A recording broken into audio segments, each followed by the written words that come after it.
The legacy sequel is one of the hardest things to pull off in Hollywood. Not because the filmmaking is hard, it's hard because the math is almost always wrong from the jump. You're working with characters people love, a world people remember, and 20 years of expectations they've built up in their heads. And 9 times out of 10, you give people exactly what they asked for, and they still walk out disappointed. Because the thing they were actually chasing wasn't the movie, it was the feeling they had the first time they watched that movie. You can't bottle that. You can only hope to build something real enough that it earns its own feeling. Most legacy sequels don't. Devil Wears Prada 2 mostly does. And let's get the scoreboard out of the way. When we talk about the best legacy sequels ever made, there's a very short list that holds up scrutiny. The Godfather Part 2, Shrek 2. I would say Shrek 2 is probably the gold standard of pure sequel construction. Funnier than the first, bigger emotionally, and it somehow made Puss in Boots more iconic than the main character.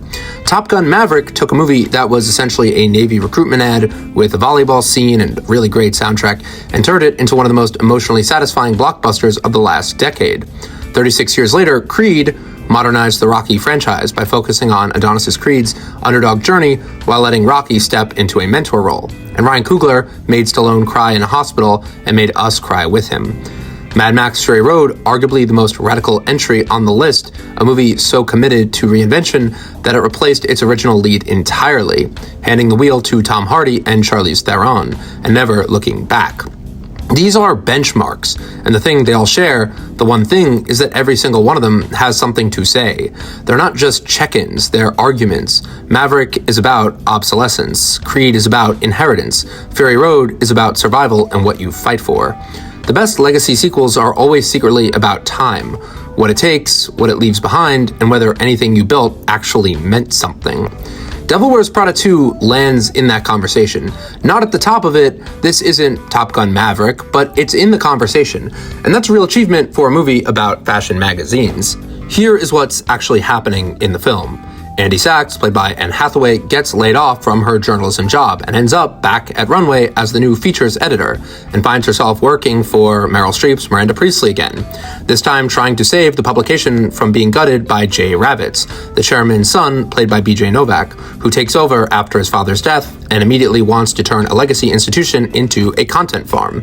Meanwhile, Emily Charlton, now a high-powered executive at a luxury group that controls the advertising dollars Runway desperately needs, is positioned as both obstacle and potential lifeline. And her tech billionaire boyfriend, Benji Barnes, played by Justin Theroux, enters the picture as a possible white knight buyer. That's the plot. It's Succession if Succession wore better shoes and occasionally made you laugh, which it does. And threaded through all of this is something the movie handles really smartly, the idea of passing the torch. Andy was Miranda's assistant in 2006. Now Andy has her own assistant, Jin Chao, played by Helen J. Shen, a Yale graduate, former lead soprano of the Whiffenpoofs, promoted from intern, eager, qualified, slightly socially awkward, and absolutely certain she belongs in the room. The character generated pre-release controversy over her name and styling, and that is a conversation worth having, but in the actual film, Jin gets her own arc, stepping into her power and using it. And Shen, who came to this straight off her Broadway debut in Maybe Happy Ending, where she earned a Drama Desk nomination, is really compelling here. What the film's doing with her structurally is not subtle. Andy went from assistant to editor. Now Andy's assistant is just as hungry, just as sharp, probably just as dangerous. The cycle continues. The industry chews people up, and the only question is whether you become Miranda Priestly, whether you become someone the next generation of Jin Chao's has to outrun. That's a real idea that the movie earns, and between 2006 and now, the days of expense accounts and black cars are largely gone. The Vogue September issue, which once ran close to 1,000 pages, has collapsed to a fraction of that. That's not trivia, that's the whole emotional stakes of the sequel encoded in one statistic. The industry didn't just evolve, it fractured. And Devil Wears Prada 2 is smart enough to make that fracture the engine of the story rather than just the backdrop. This movie plays into the world of social media, how news has updated in the past 20 years. And one of the best things about it is the character arc and the evolution. Miranda Priestly is now a woman in her 70s watching everything she built get dismantled by tech guys who have never read a print magazine in their lives. She's navigating a world of declining advertising revenue, digital disruption, and an acquisition threat from people who see Runway not as a cultural institution, but as a content asset to be optimized. That's not a niche concern. That's the anxiety of every creative person working right now. And the way the film carries that weight is through Miranda Priestly, which, is the core of the film and what makes Devil Wears Prada 2 such a great sequel. The entire first movie, Meryl Streep as Miranda Priestly, that was the reason to go see the movie. She was based on Anna Wintour, this cold, epic, iconic chief editor of this big magazine. You don't understand her, you survive her. She's the best part of a movie she barely has to try in because her character is designed to be impenetrable. That imperviousness is the point. Here, the movie makes a calculated decision to crack her open, to give her more vulnerability, and it works almost completely. Miranda's given more depth. Streep is great here. She delivers more in a single quiet line than most actors achieve in a whole scene. There's a moment where Justin Theroux's tech bro is mansplaining the future of media to her underneath the fresco of The Last Supper. The visual choices alone is doing a ton of work. And she just exhales, one word, maybe, when she's, being told that runway is not going to be the future anymore. And that one word contains 20 years of grief, pragmatism, and the specific exhaustion of someone who's been right about everything and is slowly being overruled anyway. That's acting, and that's why Meryl Streep is still Meryl Streep at 76. The rest of the cast holds. Anne Hathaway, who between Mother Mary and this is having one of the better years any actress has had in a while. She plays Andy as a fully formed adult, rather than the anxious striver we met in 2006. She's not learning lessons this time. She knows what she's doing, and she does it. Emily Blunt is back in full comedy mode after the intensity of the smashing machine.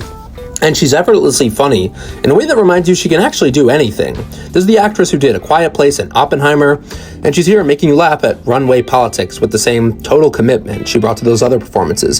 Stanley Tucci gets a great arc, which, if you remember what Miranda did to Nigel in the first film, she essentially sacrificed his career to save her own without a second thought, and he just had to take it.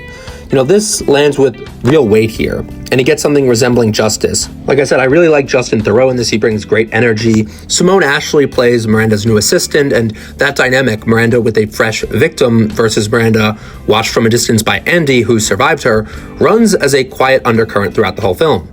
Kenneth Branagh shows up as Miranda's husband in a role so deliberately small, it almost feels like a joke. And even that lands. The new additions work. The film sparkles with callbacks, a cerulean blue reference, characters accounting for where they've been, and the new characters slot in without the classic sequel mistake of making you feel like you're being introduced to a replacement cast at the expense of the ones you came for. Even Lucy Liu, who has maybe 6 minutes of screen time, earns her place. That's a writing thing, knowing who belongs in a scene and why is harder than it looks. Alain Brosh McKenna, who wrote the original, came back for this, and it shows. The architecture is clean. Technically, David Frankel, same director, 20 years later, brings handheld energy and some beautiful overexposed street photography that distinguishes this from that kind of flat, soft-lit, content-grade look plaguing too many prestige releases right now. Ironically, the trailer's color grading caused a minor controversy online, people clocking that washed-out Netflix look that's infected the industry. But the actual film has more texture and life than the trailer suggested. There's a sequence of Anne Hathaway running through the city that plays almost like a music video. Not in a bad way, in the way that you feel the city as a character. I love New York City. This is a great New York City movie. And those shots give the movie a visual pulse that earns the emotional beats they're setting up. The product placement is also everywhere. Starbucks, Coca-Cola, it's obvious. But this is a movie about the commercial machinery of culture. So the product placement reads less like an intrusion and more like atmosphere. It belongs here in a way that it wouldn't in a different film. So is this movie, Maverick? No. Is it Trek 2? No. Is it better than a dozen recent legacy sequels that had better IP and bigger budgets and squandered all of it? Absolutely. Because the thing this movie understands, the thing that separates the good ones from the nostalgia grabs, is that the audience isn't there for the plot. They're there for the people. They grew up with Anne Hathaway, Princess Diaries, Ella Enchanted, The Dark Knight Rises, Les Miserables. They grew up with Emily Blunt in everything from The Devil Wears Prada to Edge of Tomorrow to A Quiet Place to Oppenheimer. They've been watching Meryl Streep be the best actor alive for 40 years. Kramer vs. Kramer, Sophie's Choice, Mamma Mia, The Iron Lady, and she is still, without question, in a class by herself. This film respects all of that. It gives them something real to do. It lets them be different versions of who they were without making them unrecognizable. It gives the next generation, Helen J. Shen, Simone Ashley, room to exist inside that world and make it feel alive rather than preserved. That's the job of a legacy sequel. You honor what came before and you build something new, and you trust the audience to feel the difference. This one does the job, so it's a good movie, and I'd say if you're a fan of the first, go see it.